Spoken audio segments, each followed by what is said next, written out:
दोस्तों आपने 7 कंटिनेंट्स की नेम तो जाना ही होगा, लेकिन क्या आपने कभी 8वां महादेश के बारे में सोचा है? तो दिल थाम के मत बैठे रहिए, अब सोचना शुरू कर लीजिए। दोस्तों आपने राजनीतिक सीमा को तो बदलते हुए जरूर देखा होगा, लेकिन क्या आपने कभी सचमुच किसी देश की सीमा को बदलते हुए देखा है? ऐसा हो सकता है, और अब अफ्रीका महादेश के साथ ऐसा हो रही है।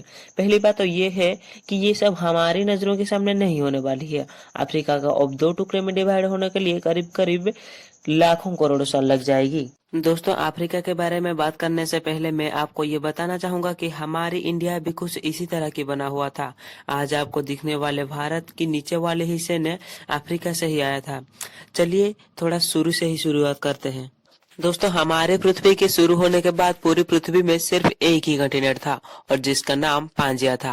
पांजिया के ऊपर वाले हिस्से को लोरेशिया और नीचे वाले हिस्से को गोंडवाना लैंड कहा जाता था। लेकिन टेक्टोनिक प्लेट्स के चलते दिन पर दिन पांजिया ने 7 टुकड़ों में बंटना शुरू हो गया था। अगर आपको टेक्टोनिक प्लेट्स क्या है नहीं पता तो दिल थाम के बैठे जाइए। पृथ्वी के बाहर कठोर परत को लिथोस्फीयर कहते हैं, और ये कई टेक्टोनिक प्लेट में बटी हुई है। टेक्टोनिक प्लेट्स असल में ठोस पत्थरों के वो टुकड़े होते हैं जो एक दूसरे के सामने अलग अलग रफ्तार से हरकत करते हैं, और जब ये प्लेट्स एक दूसरे से अलग दिशा में जाते हैं तो बिल्कुल एक नई सीमा की उत्पन्न होती है। दोस्तों लोरेशिया और गोंडवाना लैंड के डिवाइड हुए चलते एक सागर की उत्पन्न हुआ, जिसका नाम टेथिस रखा गया। हमारी इंडिया भले ही आज एशिया में है, लेकिन ये उस टाइम भारत ने अफ्रीका की एक हिस्सा था। धीरे धीरे टेक्टोनिक प्लेट्स की सरकने से भारत भी अफ्रीका से अलग होकर एशिया की ओर बढ़ने लगी, और एक समय इस हिस्से का एशिया के लद्दाख वाले हिस्से में टकराव हुआ। दोस्तों जब दो प्लेट्स टकराव होती है तो भारी प्लेट्स नीचे की ओर और हल्की प्लेट्स ऊपर की ओर उठ जाती है, और जिसके चलते आज हमारी हिमालय पर्वत का जन्म हुआ।